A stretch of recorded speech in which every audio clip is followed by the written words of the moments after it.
you wanted the best, you've got the best podcast. The hottest podcast in the world.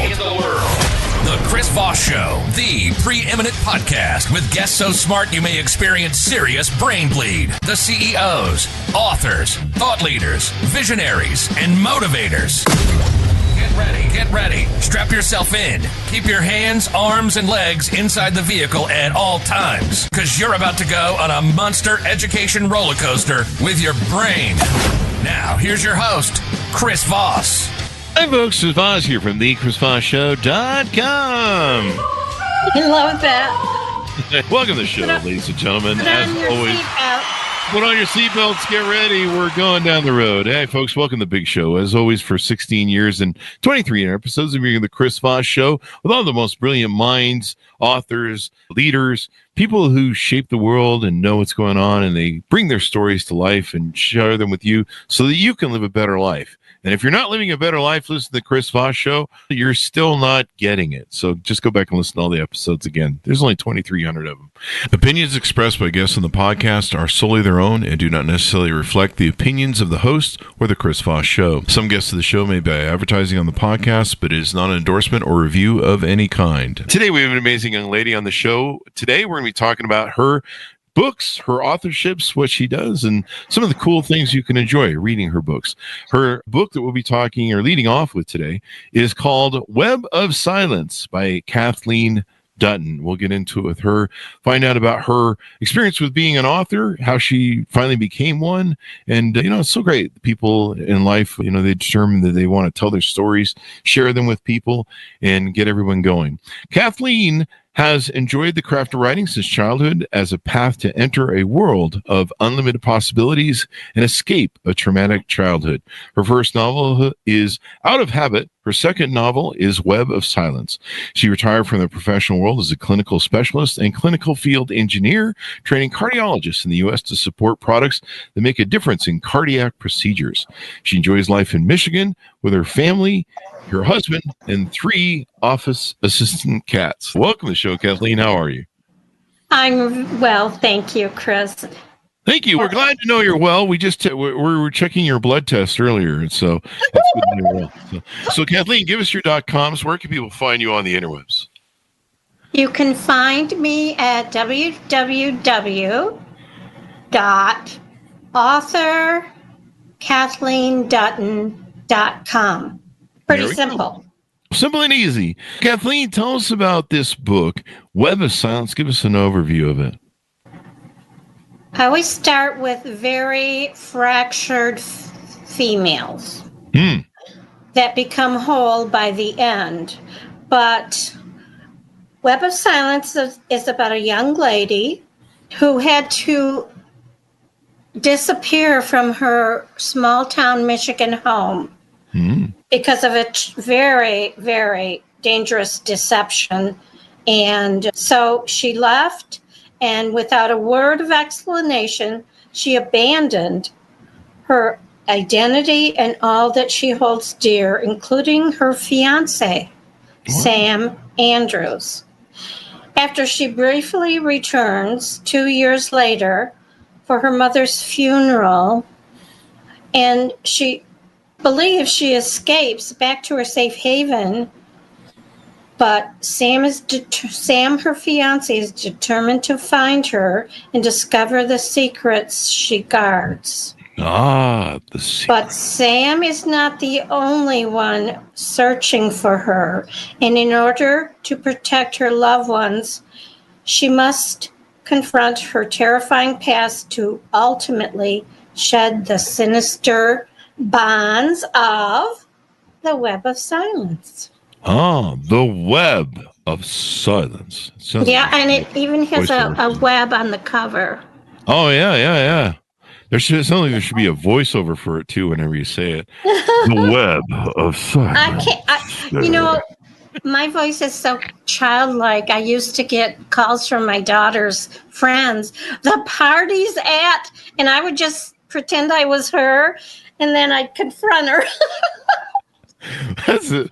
I mean, that's kind of evil, but they are teenagers, so you got to keep them right in. Kind of voice. Yeah. I should hire you to punk my friends. You can answer my phone, and my friends go, "What's going on?" I'm like, "I've finally had a sex change. We knew it was coming all along." So anyway, whatever. There you go. So why do you always pick? You said you pick damaged women or women that have issues. Is that how you framed it? Oh yes, and that's my story. Where do you find these women? Have you been checking my dating pool? That people I've been taking out lately? I have dreams that start these books. And it's about me, actually, that my mother was a narcissistic mommy dearest. Wow. And I was one of three in the middle, and I took the brunt of her. A whole Joan Crawford sort of thing for those. Oh, yeah. And I was fractured. I had no self-esteem. And I can tell you at 16, I was suicidal, dropped out of school, and then my aunt and uncle had me come live with them in San Francisco. And my aunt said, I had no grades. I had no self-confidence. I was worthless. My mother, I believed it. Why try if you're stupid? It was awful. Wow. Anyway, my aunt encouraged me. She said, I know you can do it. And all of a sudden, all you need is one person to say, to believe in you're smart, you're funny, you're, just one person to help you on the path. And I just bloomed out in San Francisco. I got the lead in summer stock. And 4.0, I wouldn't settle for anything less than a 4.0. She gave me the confidence. That is awesome. That is awesome. That really speaks to, a lot of people have that experience in school. They have a teacher that helps them bloom and blossom. And, and sometimes you just need that person to believe in you. And when you have someone who's constantly telling you, berating you, telling you you're worthless or talking down to you, you start to believe them, right? I just needed that. I was so hungry for that. It was such a different atmosphere. This is my mom's brother and his wife, and they just coddled me and told me, you can do whatever you choose to. We know you can. So when I tried out for the summer stock production, my aunt said, oh, you'll get the lead. And she said, little did I know the whole San Francisco County was trying out. But I got the lead. And congrats, yeah. Of course, I need to make my head a little smaller, But that's when I started writing about these fractured women and how anyone can change. I don't care what your background is. And that's the theme through all my books.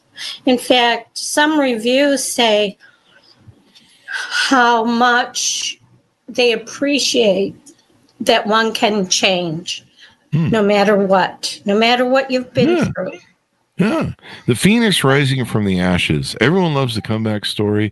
Everyone loves, this is why it's so important that we share our stories, even novels and fiction, that we share our stories and the lessons of life. And by sharing, we realize we're not alone. And by sharing, we realize other people maybe have figured out a way to get out of the, some of the messes we tend to get into as human beings, and that we survive. Absolutely.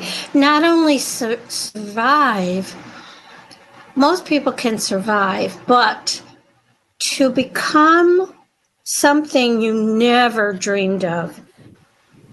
But I think there was a little spark in me that I knew I could overcome. And I like to share that story in all my books. I do different scenarios, of course, but they're romantic, but not erotic. I started typing like some of these famous authors, and I just deleted it because my mother and my kids were going to read it. So it's a very fresh, it's a love story, very, very emotional. Is there any influence in the book or of your other two books, maybe examples or influences you pull from your personal life and growing up? Exactly. I do start out. The second one is Out of Habit, and it's won awards on contests. And this one is about a young lady who at the age of 10 became an orphan. Her parents were murdered, and she had no one, and she never spoke after because of the trauma. So she went to live under the sheltering arms of nuns, and she wanted to become a nun. But then Sister Margaret, who was her guardian, asked her to live out in the real world for 1 year before she takes the vows, because she'd been sheltered all that time. So she lives on her own, and she runs into this rookie reporter, and they form a bond. And of course, it's ups and downs. There's a murder, and so murder, you say? Oh, there's a murder, and in the first book, Web of Silence, there's a trial. That's good. A murder and a trial. One guy that reviewed it said there's an intriguing trial that all comes together. And yes, I do start out with a person that is totally crippled and make her whole through learning she can be loved, she can survive, and not only survive, she can go beyond the expectations she ever dreamed of. That's my second book. Is there a little bit of your own story woven in there? Every story is me. Oh, wow. Very fractured, very wounded, no self-esteem until, like, my aunt.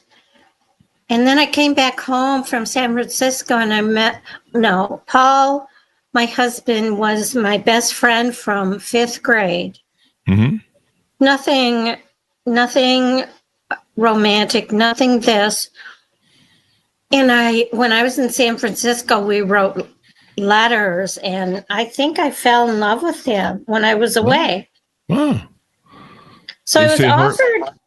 I'm sorry. They say distance makes the heart grow fonder. Oh my gosh. That's why I reject everyone I go on a date with, so they'll eventually fall in love with me over the years. Start writing letters to someone. Oh, I'm supposed to write the letters? Damn it. Yeah. I knew I was leaving something out. No emails. Write the letters. What about Snapchat? You write from the heart. Oh, got to do that too. We're really pushing it here. I don't know if I can. Oh, come on, Chris. You can do it. You can do it. I'm glad you believe in me. You can. I don't know. Anyway, I'm pretty heartless and dead inside, so that's what most of my. No, you're not. I don't know. You'll have to get to know me better. I'm going to try and hook you up. I'm pretty soulless. I'm unlovable. That's my problem. Oh, you're not. Women date me, they're like, I can't find anything about you to love. There's just nothing there. You're just a pile of goo. Come on. Anyway, I'm just teasing. You got to bring that part out of you. The goo part? I do that every morning after coffee. Anyway, enough jokes. Are too much. So I kind of interrupted you, I think, as you were segueing to your third book, I think. The third book is called, all of them have a middle of Web of Silence, Out of Habit. Third one is Color of Tears. And she's an artist.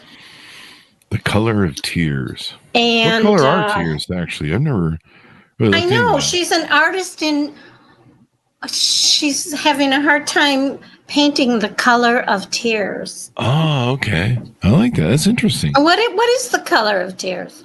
I don't know. It depends. I'm a Martian, so my tears are green. Depends what you're on, of course. That might depend. Maybe that's the reason I think I'm a Martian. It could be red. Could be. So tell us more about what's inside that book and what you hope people come away from. Which one? Color of Tears? The Color of Tears. Does she ever figure out the color? You probably shouldn't tell us the end since it's a lady that is divorced, very abusive husband.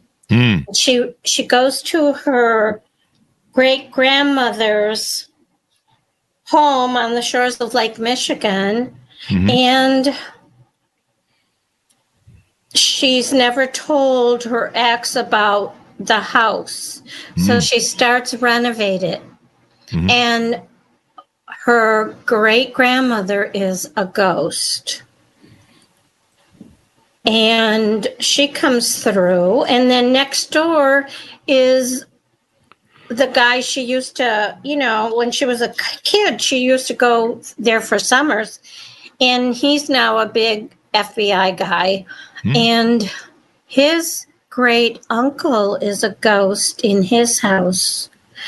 And the great uncle and her great grandmother never got together, but yeah, she thought he died in World War II. Lots of ghosts. Yeah, the ghosts come together. Her ex-husband turns out to be, I don't want to say, but he's after her. Oh. Yeah.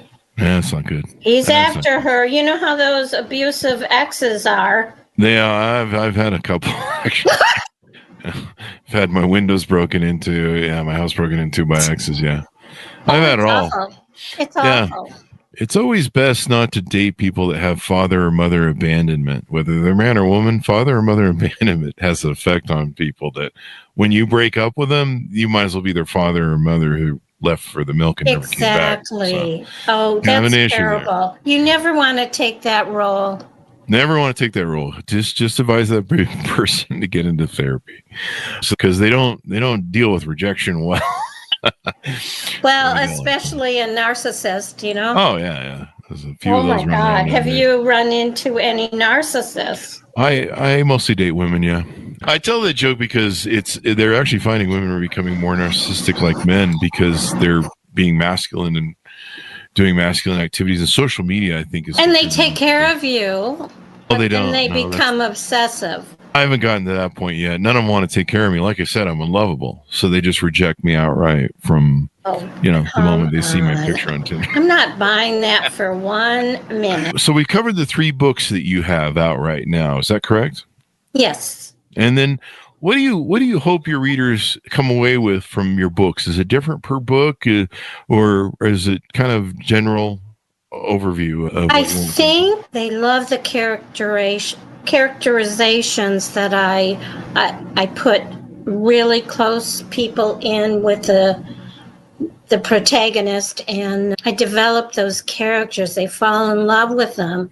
And like I said, out of habit, they want a sequel. It's like maybe he should turn narcissistic.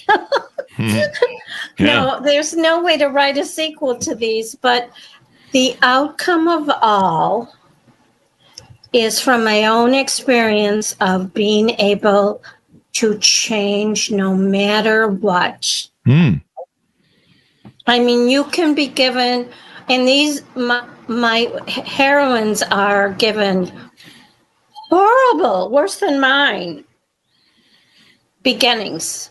And that's in the reviews on a lot of them. I love to watch her change and become whole. And it's not without murders and cop killer trials and that type of thing. It's up and down, but they have this one supporting guy that believes in them no matter what. It's good to have, and since they're damaged women that you write about. Now listen to that, Chris. What? You have to listen to that, what I just said. I did. I was just actually going to feed it back to you. So for the damaged women that you write about, they tend to find that finding a man that's steady helps them. Is that what you said? Reuniting with an old fiancé. Okay. That hated her for leaving. So he was not interested. He just tried to forget about her. But then he finds that she's in trouble and he follows. And it's quite a search, and that's kind of interesting, but whatever. You got to read the book to find out. I'm not telling you that. Good stuff. I'll tell you the good stuff, but not the ending or the suspense. All right. Are you going to tell us, or are you just leaving me in suspense? No, number one, Web of Silence. She's hiding from a very heinous act, and she relocates by her grandmother way up north. And her grandmother helps her find a new identity, and she's teaching. And then all of a sudden, things fall apart. In Out of Habit, she wants to become a nun. And then I think there's one line that I just love. When she looked into Ryan's eyes, becoming a nun was the furthest thing from her mind. So it's very, very romantic, but not too much. There's so much suspense. And in that book, Out of Habit, people come after her, and the people that killed her parents, never mind. Okay. We can't give away the novels because people got to read them to find out. I know it. You got to buy the books, ladies and gentlemen. You got the tease. You got the tease out. What do you love about writing? What is it that you find that satisfies you? I've been writing, like I said, since I was a child. I wish I saved those early stories. And I do have 17 manuscripts under my bed. So I'm running out of time, so I'll probably be famous posthumously. And I don't know, I just love to write. That's how, I get into the characters. They're my friends. I get into the story where it's like a movie, and I create it. I get into the background, the small town flair and the gossip and all of that. So there's quite a bit of characterization that people fall in love with, and they love her story. In fact, sometimes the heroine infuriates them. Just deal with it and tell them, for God's sakes. But then they understand why she cannot divulge what happened. The suspense of it all. Any new books you're working on? Any future things coming out soon that we should know about? Tears. I'm almost done with that. Okay. That's the artist, and she moves away from abusive husband, who didn't start out that way, but he's stalking her. And that's Color of Tears. And then I have a series after that. It's kind of like paranormal, where they go back into centuries where they met in prior lifetimes, and they always came together. And they're pretty suspenseful. Yeah. So that's 3-book. It's called Chances of Changes, Chances of Survival, and then Chances of Love. Oh, love needs as many chances as it can get. I've seen it. It's not doing well lately. I'm glad you said that. We need more love in the world. That or more. Absolutely. Who doesn't like to escape? And even men have read these. And I mean, there's police. I have a friend that's a state trooper who's helped me through some of those scenes. Yeah. Yeah. We need more love in the world and more tacos. And actually, if we just have more tacos, it's not with its levels of suspense, right? As well. It goes on. I'm thinking I'm gonna roll with this tacos thing for more tacos and love in the world, and I'm gonna write my next book. It's gonna become The Tears of Tacos. Sounded funny. I'm glad you liked that joke. I was like, I'm not sure if this is going to be funny or not, but I'm just going to put it out. Oh my gosh! It's either going to kill or die. So, Tears of Tacos. Tears of Tacos. What color are the tears? I might be ripping off a little. You may have to sue me for plagiarism. Well, I won't say what tacos represent on emojis. I'm not either. But they're sure tasty at filling in our sponsor here. I'm not going to say Taco Bell. Anyway, thank you very much for coming to the show. How can people stay in touch with you? The .coms, is there a newsletter you have that they can subscribe to so they can get updates on your future offerings? Yes, I don't know. I'm just hopeful that I'll find a publisher.